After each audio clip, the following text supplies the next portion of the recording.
Bonjour madame, bonjour monsieur. Bienvenue au CIMODEC 2018 sur les plateaux TV du CIMODEC où nous allons parler de cobotique. Qu'est-ce que c'est que la cobotique? Donc nous avons fait appel à des experts pour nous éclairer sur le sujet. André Monteau de TESAM qui va nous définir un petit peu le cadre général de la cobotique et monsieur Cadieux de prénom, Christophe Cadieux, qui est d'une société que je ne vois pas parce que vous avez caché votre badge. Donc je dis tout. Voilà. FIT SECMI qui vend des robots Universal Robots. Et donc là, on va rentrer un petit peu plus dans le détail technique pour que vous nous parliez de ce qu'est la cobotique. Alors, André, la cobotique, c'est quoi? Alors d'abord, c'est déjà un nouveau nom qui apparaît, donc encore un nouveau dans l'industrie. On va dire contraction de robotique et de collaboratif. Alors une fois qu'on a dit ça, on a tout dit et rien dit en même temps. En gros, la philosophie générale, c'est de se dire on peut travailler beaucoup plus près entre l'opérateur et le robot, et cela entraîne un certain nombre d'exigences. Alors c'est quelque chose qui a évolué il y a pas très longtemps, hein, parce que pour ceux qui ont vécu l'évolution de la robotique industrielle, on est resté pendant excessivement longtemps dans la logique du robot enfermé dans une cage. Hein. On dit bien le terme de robot en cage. Et c'est parti du moment où les normes ont permis de faire sortir ce robot de la cage et se dire oui, mais s'il est à côté de la cage, il faut quand même garantir la sécurité. Et donc là, on voit apparaître dans le terme de robotique collaborative trois grands schémas ou trois grandes approches de robotique collaborative. On va dire la plus simple, entre guillemets, c'est on a une cage virtuelle. En gros, on va avoir des capteurs qui vont être plus ou moins proches du robot, et lorsque l'opérateur va se rapprocher, le robot va ralentir et après va s'arrêter. Donc c'est une sécurité physique qui est du même type que ce qu'on a si on a une cage physique. Le deuxième niveau, c'est un niveau qui est un peu plus intermédiaire, où on va pouvoir aller quasiment au contact du robot sans y aller réellement, qui est le deuxième stade de la robotique collaborative. Et le troisième stade, c'est vraiment la collaboration réelle entre l'homme et le robot.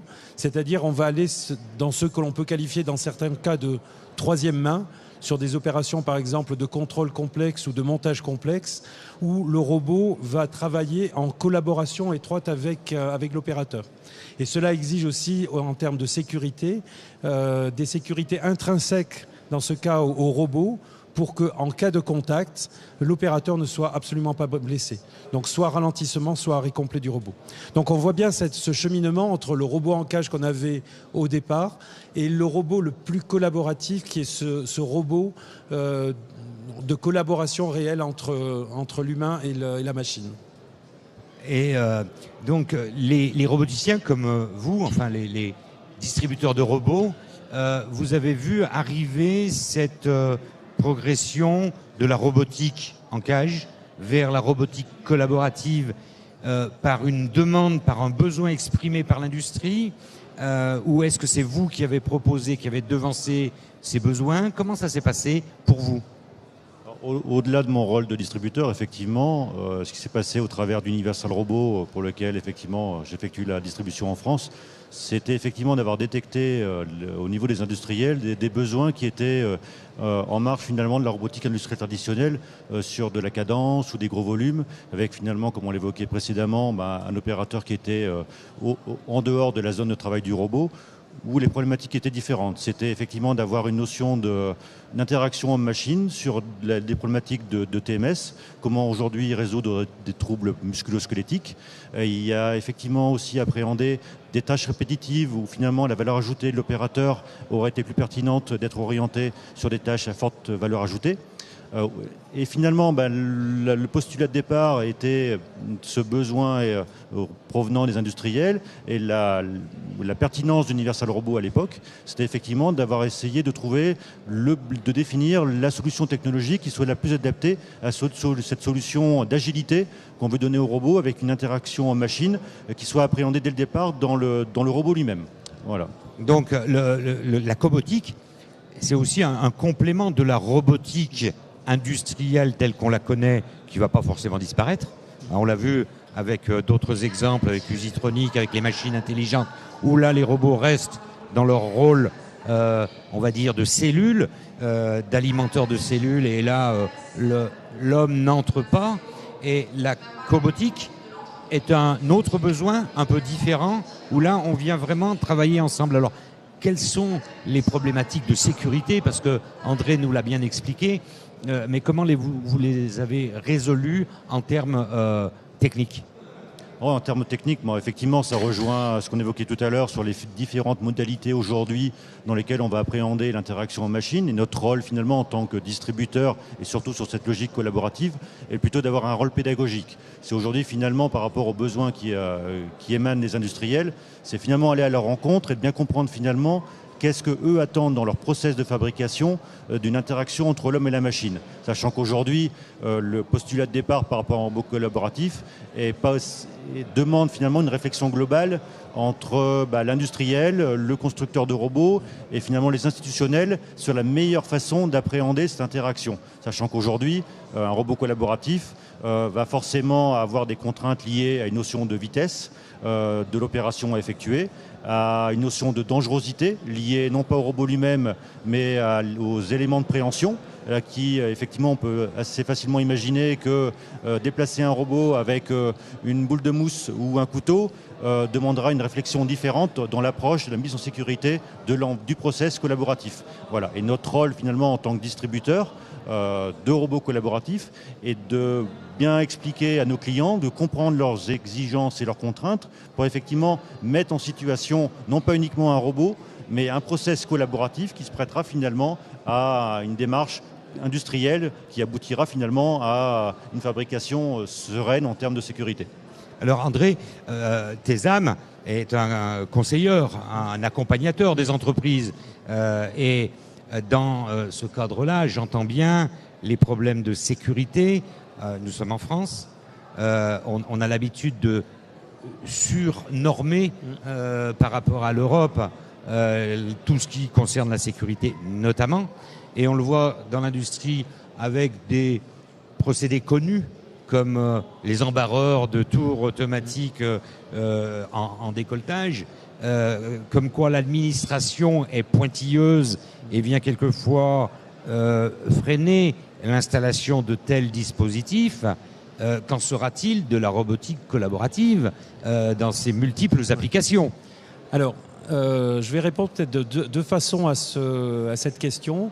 La première, c'est une problématique qui est assez typique de l'innovation au sens large.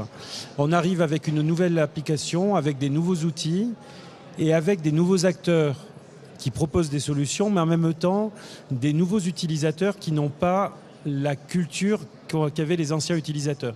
Et c'est particulièrement vrai dans la robotique collaborative où on voit l'installation de robots dans des entreprises qui n'en avaient jamais eu et qui n'avaient pas la culture, on va dire machine-outil au sens large, que l'on pourrait connaître. Sur du robot collaboratif, on en voit apparaître effectivement dans l'industrie, mais dans plein d'autres secteurs qui n'ont rien à voir avec l'industrie. Donc là, pour moi, le premier point, c'est donner ce minimum de culture sécurité à l'entreprise qui va installer ce cobot.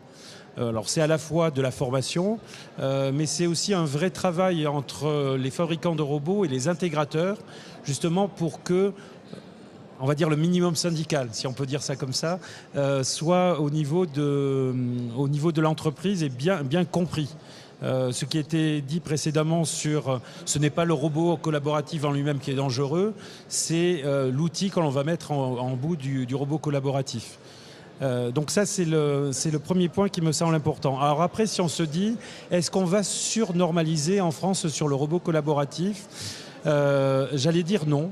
Et j'en ai pas franchement l'impression parce que sur les normes de faire sortir les robots de cage, c'est quand même quelque chose qui est venu au niveau européen avec une forte implication des Français dans le domaine.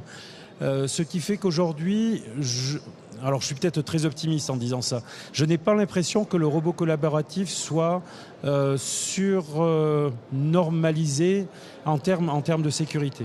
Donc pour moi, c'est plus une logique de formation des entreprises qui vont utiliser le robot qu'un problème de nouvelles normes qui vont apparaître. Alors d'autant plus, et ça c'est un point peut-être qui est intéressant, c'est qu'on a vu arriver de nouveaux acteurs dans la robotique collaborative qui n'étaient absolument pas des roboticiens. C'est des gens qui ont créé un robot. On est vraiment dans de l'innovation de rupture avec des designs de robots qui n'ont rien à voir avec le robot industriel classique. Et en particulier donc, sur l'espace robotique là, du CIMODEC, on voit que certains des robots collaboratifs ont été conçus pour éviter toutes les problématiques de pincement. Donc par design du robot, on a déjà une sécurité passive qui fait que l'opérateur ne sera pas pris en tenaille par le bras du robot. Donc c'est tout ça qui fait que c'est une nouvelle façon de concevoir, c'est des nouvelles normes, souvent plus légères, mais en même temps, ce devoir de conseil pour se dire il n'y a pas que le robot et la dangerosité doit être étudiée de façon globale avec tout l'environnement du robot et les outils qui vont être mis en œuvre. Oui, vous parliez de l'espace cobotique. Exactement. Qui est un des premiers espaces européens, si j'ai bien compris, de ce type, avec cette variété de robots collaboratifs qui travaillent ensemble et qui font une très belle démonstration sur l'espace cobotique qu'on voit sur notre écran à ce moment précis et qui montre les différents cobots qui simulent des travaux qu'ils peuvent faire ensemble, avec bien sûr André qui montre comment on peut arrêter sécurité travailler passive, avec des sécurités passives. Et d'autres exemples sont donnés sur le salon, bien sûr avec vos robots, Universal Robot et d'autres qui sont présents et qui montrent les mêmes choses. Pour terminer, conclure, vous, les freins ne sont pas apparemment administratifs, c'est-à-dire vous rencontrez peu d'empêchements de mise en place de cobots, de robots collaboratifs par l'administration, l'inspection du travail ou des gens comme ça qui pourraient vous dire attention, une machine à côté d'un homme, c'est dangereux?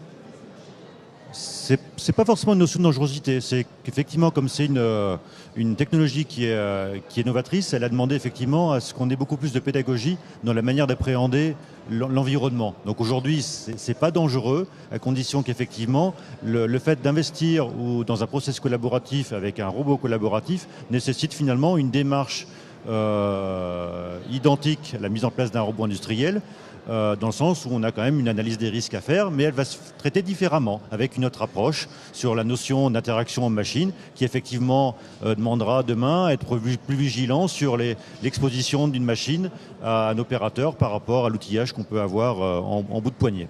D'accord, donc cette pédagogie... Pour moi, c'est beaucoup de pédagogie. Elle est dans l'entreprise, auprès des opérateurs, auprès des investisseurs, auprès de l'administration éventuellement, et auprès de l'ensemble des acteurs. C'est surtout un travail collectif aujourd'hui qui fait que finalement, quand on remet l'opérateur ou l'humain au milieu du projet, effectivement, c'est qui doit être un peu différent dans la manière d'appréhender le projet industriel dans sa globalité. Voilà. Et pour Universal Robot, et pour conclure, quelle est maintenant la part de la cobotique par rapport à la robotique ? Aujourd'hui, ça reste finalement un marché en très forte progression. Aujourd'hui, finalement, on est plutôt à avoir identifié des besoins qui n'existaient pas jusqu'à l'heure actuelle par rapport à nos robotique traditionnelle. Donc finalement, on a plutôt ouvert des portes et plutôt avoir un effet d'aspiration, on va dire même pour les constructeurs traditionnels, dans le sens où aujourd'hui, les acteurs ou les personnes qui font confiance à leur robotique collaborative ou investissent dans ce type de produit étaient des gens qui finalement ne seraient pas arrivés ou n'auraient pas investi dans un robot industriel traditionnel dans un premier temps et qui finalement, en ayant pris le pas d'un robotique collaboratif, finalement après investissent dans des robots plus adaptés finalement à des gros volumes ou à des charges plus lourdes. Voilà, donc on est plutôt aujourd'hui à considérer que finalement ces technologies clivantes ont ouvert plutôt des portes et finalement entraînent finalement le marché global vers une progression beaucoup plus importante et vers une clientèle qui n'existait pas jusqu'à présent. C'est un cercle vertueux pour la robotique. Ouais, Est-ce tout à que, fait. André, vous le ressentez également sur l'espace cobotique ? Oui, alors, les chiffres, je ne sais pas ce qu'ils veulent dire exactement, mais aujourd'hui, ce que l'on voit, la tendance sur cette cobotique, c'est de se dire qu'à terme, on n'est pas là encore aujourd'hui, la pure robotique collaborative, ça sera peut-être autour de 10% du marché mondial de la robotique industrielle. On aura à peu près 60% sur de la robotique collaborative, donc on aura cette interaction plus ou moins importante avec l'opérateur, et 30% qui resteront sur de la robotique industrielle classique.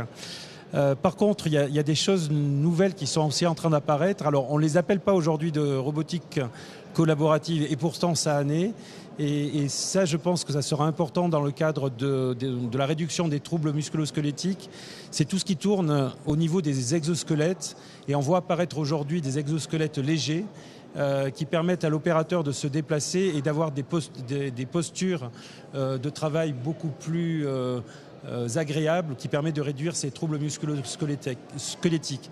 Donc c'est une autre forme de robotique collaborative et qui, elle, va par contre croître probablement très très rapidement. Parce que là aussi, on va peut-être faire tomber des barrières entre l'industrie et le grand public. Exactement. Puisque les phénomènes musculo-squelettiques sont malheureusement aussi bien répandus dans le privé que dans l'industriel. Et donc là, les robots font dépasser des barrières. Donc nous invitons les visiteurs et nos auditeurs à aller à la rencontre de la cobotique sur le salon Cimodec 2018. Vous étiez avec Michel Pech, le plateau TV du Cimodec en partenariat avec Machine Production, et nos invités André Monteau et Christophe Cadieux. Et je vous souhaite une bonne journée à toi aussi, Floris.